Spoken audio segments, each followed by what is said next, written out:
Assalamualaikum warahmatullahi wabarakatuh. Salam sejahtera untuk kita semua. Yang saya hormati para pemirsa sekalian, jumpa lagi dengan KPPN Ruteng yang kali ini akan menjelaskan tentang bagaimana caranya mengoptimalkan nilai indikator kinerja pelaksanaan anggaran pada indikator deviasi halaman 3 dan indikator penyerapan anggaran.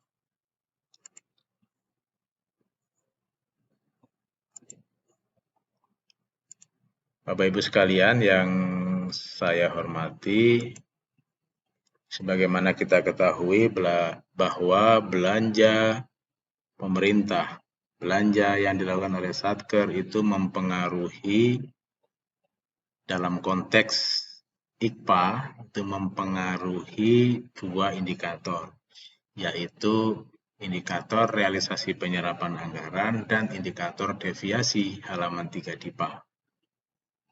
Jadi ada korelasi yang sangat erat antara penyerapan anggaran dan deviasi halaman 3. Nah, karena ada korelasinya, maka Satker dalam menyusun rencana penarikan dana yaitu RPD bulanan pada halaman 3 DIPA itu seyogianya disesuaikan atau mempertimbangkan target penyerapan anggaran triwulan. Beberapa Satker sudah melakukan hal ini, namun masih banyak Satker yang lain yang belum mempertimbangkan target penyerapan anggaran ini, sehingga tidak menutup kemungkinan bahkan terjadi banyak Satker yang mengalami kondisi ketidaksesuaian antara RPD bulanan dengan target penyerapan triwulanan. Kondisi yang terjadi di lapangan sebagaimana yang telah kami hadapi di mitra kerja kami, ada beberapa kondisi ketidaksesuaian, ada beberapa kondisi antara deviasi halaman 3 dan pencapaian target penyerapan. Ada yang sesuai, ada yang tidak sesuai.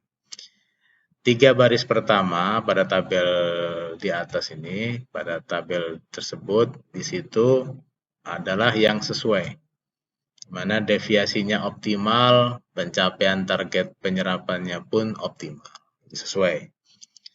Kemudian deviasinya kurang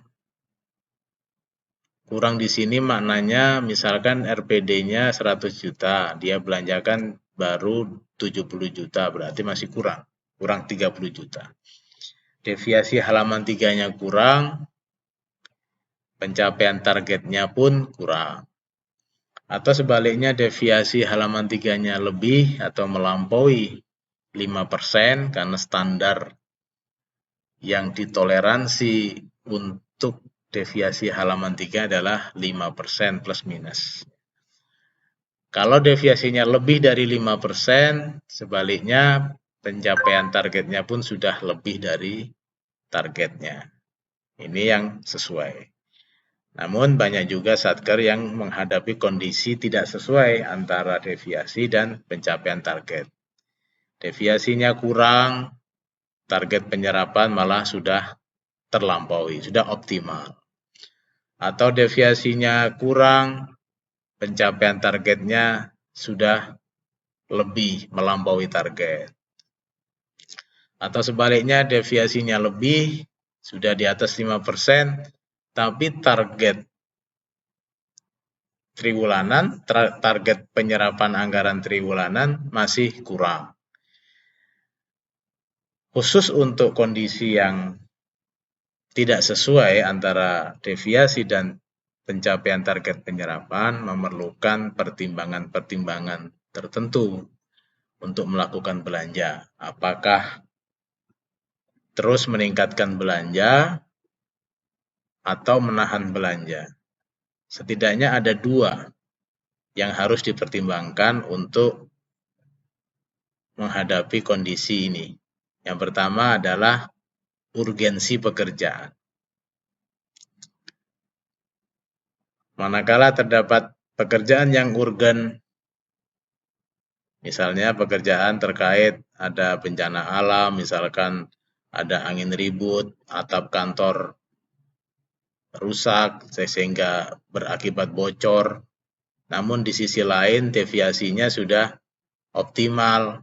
Kalau dilakukan belanja, maka deviasinya menjadi tidak optimal lagi. Nah, karena ini sudah urgen, karena ini menyangkut bencana alam dan juga hajat hidup orang banyak dan sebagainya, belanja harus tetap dilakukan.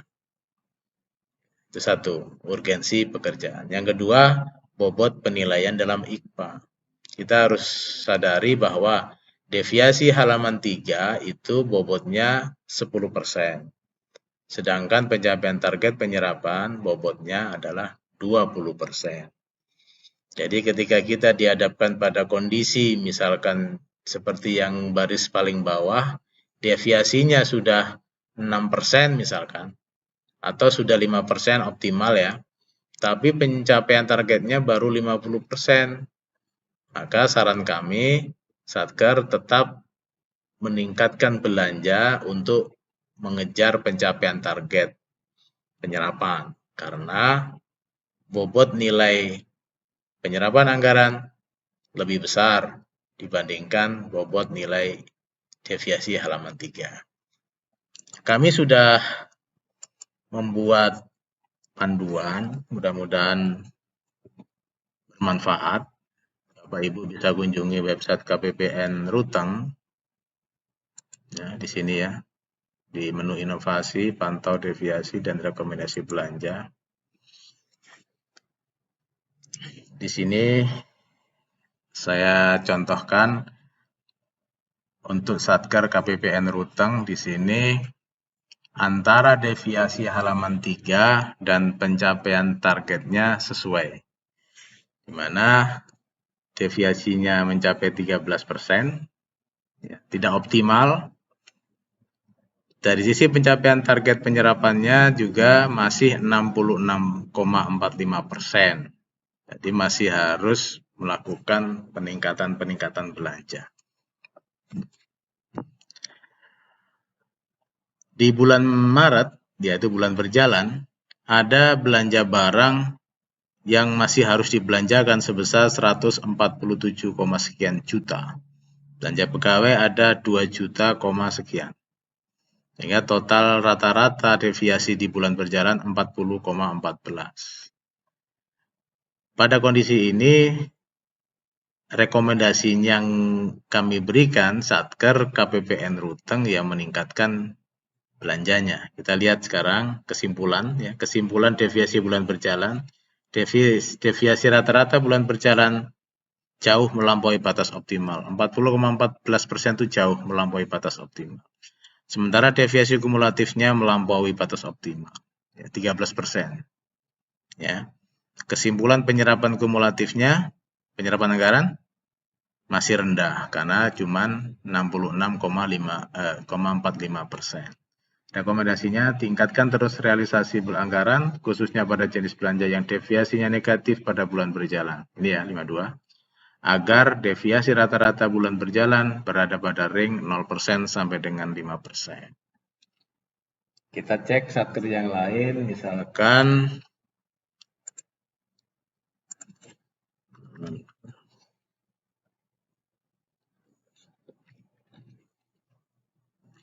kita klik di sini. Di sini ada kantor pertanahan Manggarai Barat. Di sini realisasi anggarannya sangat rendah dari target 15,5% triwulan 1, baru terrealisasi 5,83 sehingga pencapaian targetnya baru 37,6%. Deviasinya juga tinggi 27,65. Kita lihat tingginya ini karena di bulan Februari deviasi rata-ratanya 23,74%. Sekarang kita lihat bulan berjalan, di sini ada jenis belanja yang masih sangat jauh ya, belanjanya masih 1,02 miliar yang harus dilakukan, yaitu belanja barang, sehingga deviasi rata-rata bulan berjalan 59,08%. Di belanja pegawai sudah mengalami kelebihan belanja sebesar 28,43%, sehingga deviasi 51 sebesar 26,7%. Ini yang menyebabkan atau berturut berkontribusi terhadap deviasi rata-rata bulan berjalan. Sekarang rekomendasinya kita simak di sini. Kesimpulannya, untuk deviasi bulan berjalan masih jauh melampaui batas optimal. Ini ya. Untuk deviasi kumulatif juga cukup jauh melampaui batas optimal. Nah, ya, sudah 7%. Kesimpulan penyerapan juga masih sangat rendah. Rekomendasinya, tingkatkan terus realisasi anggaran khususnya pada jenis belanja yang deviasinya negatif pada bulan berjalan, agar deviasi rata-rata bulan berjalan berada pada ring 0% sampai 5%. Satu lagi, satker yang akan kami contohkan, 557113, kita cek.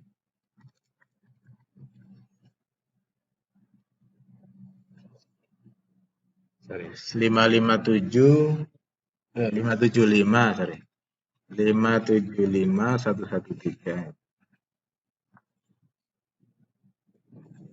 Nah, di sini kondisinya Satker Madrasah Sanawiyah Negeri Manggarai, realisasi anggarannya sudah sangat tinggi, dari target 14,69%, terrealisasi 24,54%. Jadi persentase pencapaian targetnya 167,12%.